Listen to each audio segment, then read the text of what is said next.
नमस्ते फ्रॉम भारत। आज हम चैप्टर 1 साइकोलॉजी का variation in psychological attribute discuss करेंगे। ये सारे टॉपिक्स हैं। Let me make it very clear that I am not a teacher, I am a student. I am going to appear for the board examination this year. And अगर कोई गलती लगती है या फिर कुछ सजेशन है, लाइक अगर मैंने अच्छे से एक्सप्लेन नहीं किया है, अगर आपको आता है तो प्लीज़ मेरे को बता देना, मेरा भला हो जाएगा। तो ये साथ में नोट्स भी हैं। उसके बाद ये प्रिंट आउट है, इसको हम डिस्कस करेंगे, थोड़ा सा डिस्कस करेंगे, स्टोरेज नहीं है फ़ोन में अब।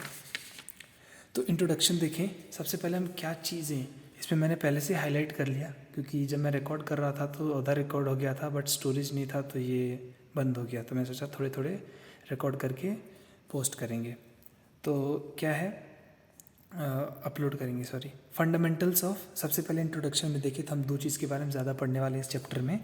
फंडामेंटल्स ऑफ इंडिविजुअल डिफरेंस के बारे में पढ़ेंगे एंड देन इंटेलिजेंस के बारे में पढ़ेंगे। ठीक है, सबसे पहला टॉपिक है individual difference in human functioning.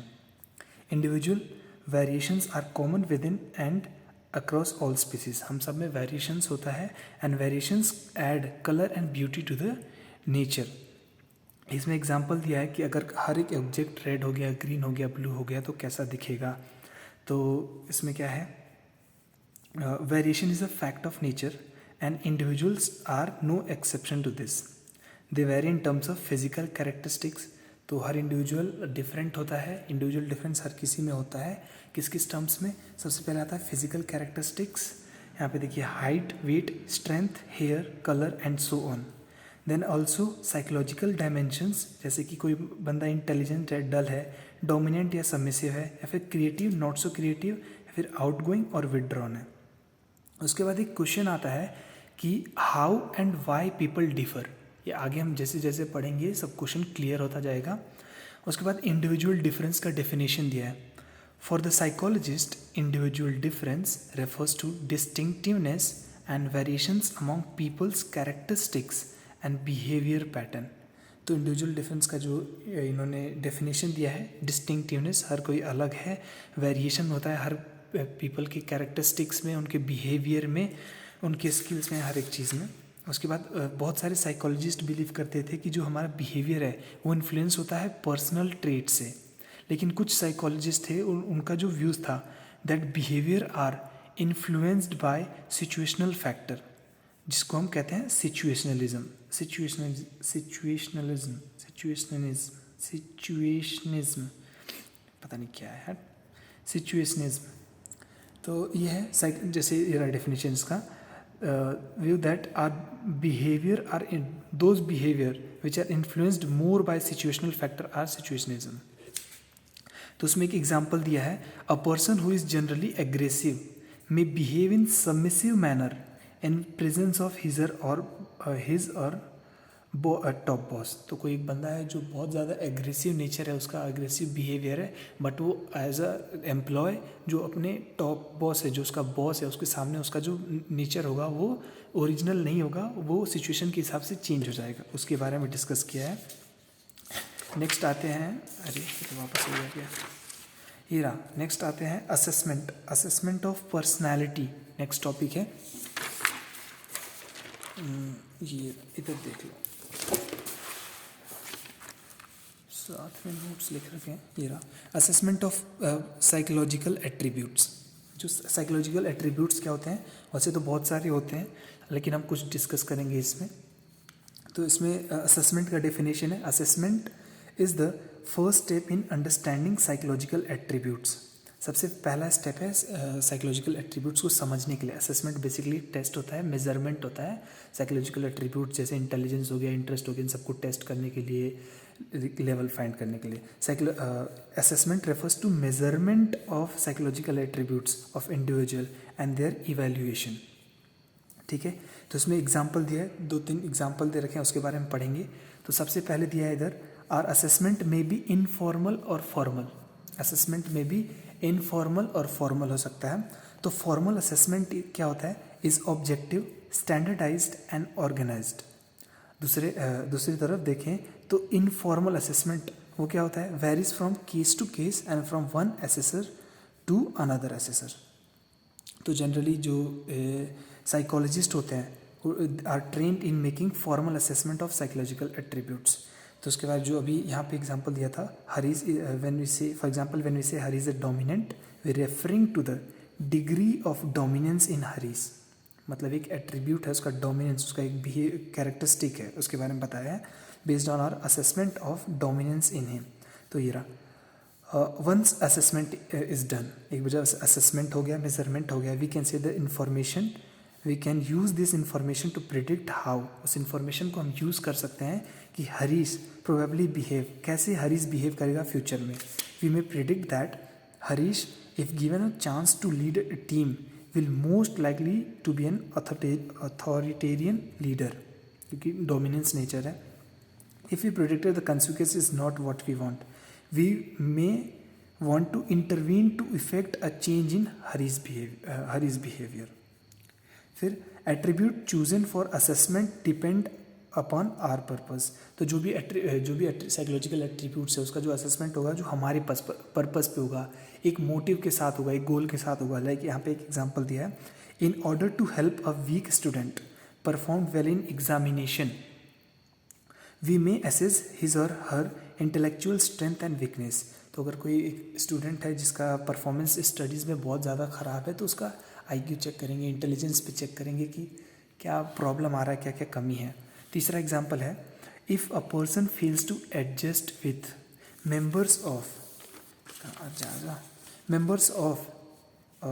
His और her family and neighbourhoods, we may consider assessing his और हर पर्सनालिटी कैरेक्टरिस्टिक। तो अगर कोई बंदा है जिसका जो फैमिली और नेबर्स के साथ उसका कुछ अच्छे से एडजस्ट नहीं हो पा रहा है, तो उसकी पर्सनैलिटी के बारे में हम उसका असेसमेंट करेंगे, पता करेंगे कैसा पर्सनैलिटी बिहेवियर है। एंड एक और है, for poorly motivated person we may assess his her interest and preferences. तो कोई एक बंदा है जो बहुत पुअरली मोटिवेटेड है, उसका चॉइस क्या है, उसके इंटरेस्ट क्या है, उसको असेस करेंगे। तो psychological assessment uses systematic testing, procedures to evaluate abilities, behaviors and personal qualities of individuals। तो उसमें एनालाइज करते हैं कि अपने बिहेवियर को एक सिस्टमैटिक वे में टेस्ट होता है। नेक्स्ट आते हैं सम डोमेन्स ऑफ साइकोलॉजिकल एट्रीब्यूट्स। अभी हमने इसके बारे में पढ़ा था, असेसमेंट क्या करता है, मेजरमेंट करता है किसके, साइकोलॉजिकल एट्रीब्यूट्स को। तो क्या डोमेन्स है साइकोलॉजिकल एट्रीब्यूट्स के? Psychological attributes are not linear or unidimensional। ये साथ में नोट्स भी है, देखते रहना, एक सेकेंड ना। ओके, तो ये रहा, that psychological attributes are not linear or unidimensional, they are usually multidimensional।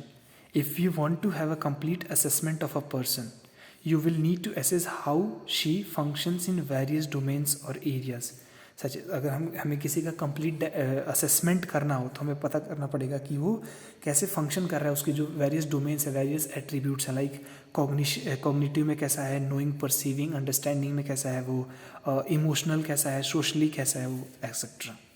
तो will discuss some important attributes. सबसे पहले आता है इंटेलिजेंस। इंटेलिजेंस का ये रहा, नोट्स में इधर है। सबसे पहले आता है इंटेलिजेंस। इंटेलिजेंस क्या है? Is the global capacity to understand world, think rationally and use available resources effectively when faced with challenges.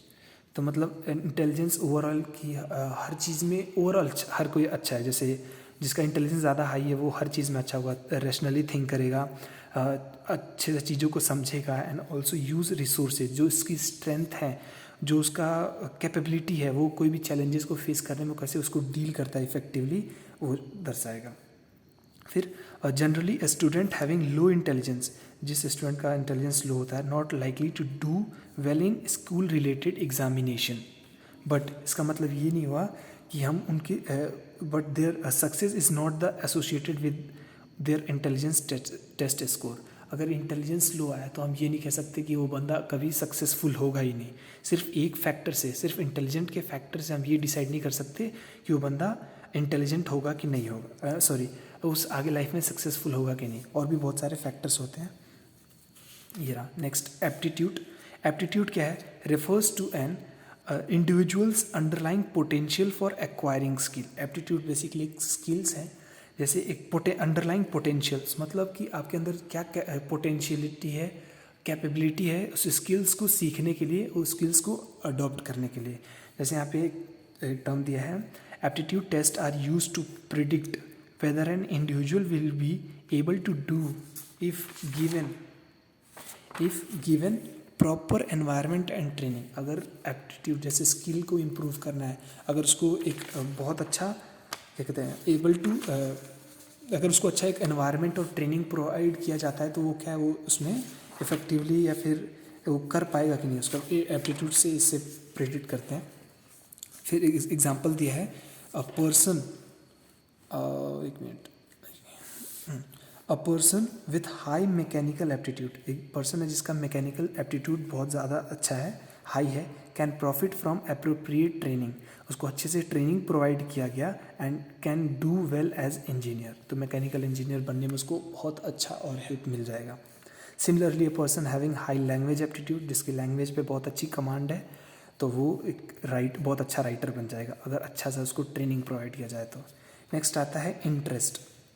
Interest क्या है, is an individual's preference for engaging in one or more specific activities. एक second ना, ये रहा interest का।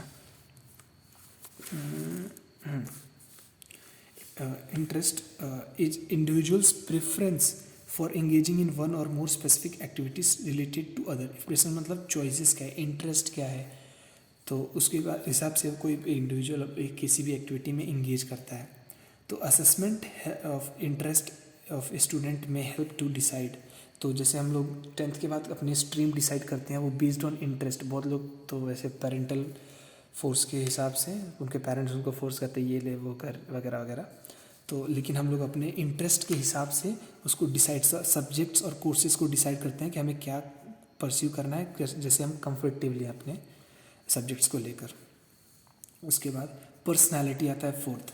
Personality refers to relatively enduring characteristic of a person that makes him or her different from others. Enduring characteristics of a person that is different from others. Individuals unique characteristics. Personality मतलब हर एक की personality अलग होती है, हर चीज़ में बोलने में and behaviour करने में, हर चीज़ में, तो मतलब unique personality. enduring characteristic that makes distinct, different बनाता है एक दूसरे से, that's called personality. Unique personality which can be whether example whether one is dominant or submissive, outgoing or withdrawn, moody or emotionally stable. Personality assessment help us to explain an individual's behavior and predict how she or he will behave in future. तो personality का assessment करते हैं तो behaviour से तो पता चलता है कि वो बंदा की पर्सनैलिटी कैसी है, तो explain a individual behaviour and also predict कर सकते हैं कि वो फ्यूचर में कैसे बिहेव करेगा। नेक्स्ट आता है वैल्यूज़। वैल्यूज़ में क्या है, are enduring beliefs about an ideal mode of behaviour. एक पर्टिकुलर बिहेवियर, जैसे कुछ लोग का एक होता है कि वो हमेशा ऑनेस्ट रहेंगे, कभी झूठ नहीं बोलेंगे, या फिर हमेशा ओरिजिनल रहेंगे, तो उस तरीके कभी आर्टिफिशियल नहीं बने किसी सिचुएशन को देखकर, तो उनका एक बिलीव सिस्टम होता है, वैल्यूज़ होते हैं। बहुत बार आपने सुना होगा वैल्यूज़ एंड मोरल्स। फिर a person having value set of standards for guiding for his actions in life and also judging others. In value assessment you try to determine dominant values of person, example political, religious, social, economic. Next आते हैं assessment of method. अभी तक हमने क्या पढ़ा कि सबसे पहले हमने पढ़ा था इसके इंडिविजुअल डिफरेंसेस के बारे में, इधर इंडिविजुअल डिफरेंसेस, उसके बाद सिचुएशनलिज्म के बारे में पढ़ा हमने। उसके बाद नेक्स्ट आता है असेसमेंट ऑफ, असेसमेंट कैसा होता है साइकोलॉजिकल एट्रीब्यूट्स का, उसके बारे में formal, informal and 3-4 example. Attributes, some psychological attributes देखा हमने, सबसे पहले इंटेलिजेंस, एप्टीट्यूड, ये इंटरेस्ट, पर्सनालिटी एंड वैल्यूज़। उसके बाद है असेसमेंट मेथड, कैसे इसका मेथड या फिर टेस्ट कैसे करते हैं। तो सबसे पहले है साइकोलॉजिकल टेस्ट, ये रहा। Is it visible? Yes. Is it?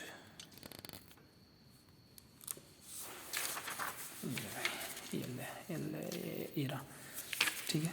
सबसे पहले आता है असेसमेंट मेथड। असेसमेंट मेथड में क्या है? Psychological test is an objective and standardise measure of an individual's mental. Psychological से समझ ही आ रहा है, साइकोलॉजी से मेंटली होगा, बिहेवियर से रिलेटेड होगा, कॉग्निटिव से रिलेटेड होगा। तो measure of individual's mental and behavioural characteristics. Objective test have been developed to measure all the dimensions of psychological attribute. जो ये टेस्ट है वो मेजर करता है हर एक डायमेंशंस को, लाइक इंटेलिजेंस, एप्टीट्यूड, जो भी हमने पीछे पढ़ा, intelligence, aptitude, personality, values etcetera. Next आता है, इधर है इंटरव्यू। ये देखो इंटरव्यू, राइट। इंटरव्यू देखा होगा आपने, ये बहुत सारे फेमस पर्सनालिटी का जो ब्रॉड क्या कहते हैं टेलीकास्ट करते हैं, इंटरव्यूज लेते हैं, बेसिकली वही चीज़ है। Involve seeking information from one person to one to on a one to one basis. You may see it being used when a counselor interact with a client, or example like journalist interviewing important person on issue of national and international importance. तो किसी person का interview लेना, उससे assessment उनके बारे में पता चलता है, और जैसे सीकिंग इंफॉर्मेशन। उसके बाद है केस स्टडी। केस स्टडी क्या होता है? In depth study. Case study is an in depth study of individuals in terms of his or her psychological attributes and history. तो उनकी साइकोलॉजिकल एट्रीब्यूट जो भी हमने पढ़ा, इंटरेस्ट है, पर्सनैलिटी कैसी है, इंटेलिजेंस कैसा है।